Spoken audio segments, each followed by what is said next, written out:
Alrighty, welcome everyone to a new series on my channel called The Movie Lovers Club. Welcome to episode 1.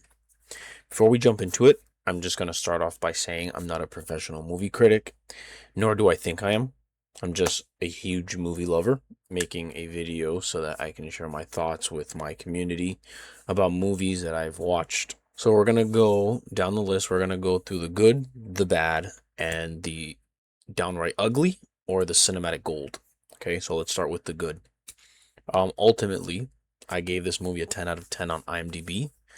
Shameless plug, follow me on IMDB. I'll leave it in the description. So first, I'd like to say that the atmosphere in the theater, I think, is what sold me. The theater, the speakers and the audio design added a lot to the atmosphere of the movie. The found footage parts of the movie had zero music, and it was all like, sound. Like that's it, like ambience and all that, and it was just fantastic. Like it almost made it feel like you were actually watching a footage that was found somewhere. Like they did a great job on that portion. Another good part, or another good, was the pacing of the movie. The whole point of the Backrooms is the Backrooms, and it didn't take the usual 45 to an hour. It took literally, and I think after doing a little bit of research, it took 10 to 15 minutes from the opening like credits and all for Clark to like find the back rooms and enter the back rooms, which means that the entire rest of the movie was literally, about the back rooms, which is fantastic. A big one was Clark's backstory wasn't overcomplicated. A lot of these stories are like all over the place. His is simple. He's divorced. He's going through some stuff, and it's very straight to the point. Especially thanks to the scene where he's in therapy. It's kind of like that's his backstory. That's it.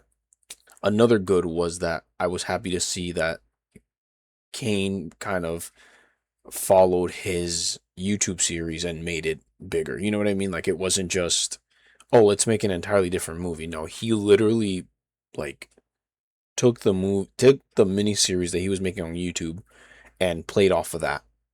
Whether it was the dates, the found footage, like it correlated to his web series, which is fantastic. And most importantly, I after reading some articles, most of the things that were made in the movie, I think, were made in Blender. So they weren't even like real. It was all Blender, and then it was just put into the movie, which is props to Kane for that. Now the bad. I really don't have any complaints about the movie. Like even the scares didn't feel cheap.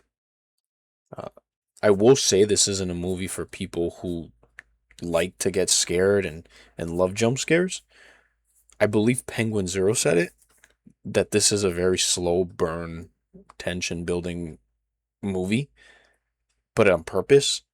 But it does such a good job keeping you, anxious and like waiting for something to happen, that it was fantastic. Like it was just great. If I did have to pick one negative, is that watching it at home wasn't as good as watching it in the theaters. And I think that that's what I was saying about the good, was that the atmosphere that the theater built with obviously it has the great speakers and it has the big screen, and everything felt so much better in the theaters than at home. But I still rewatched it and I still loved it.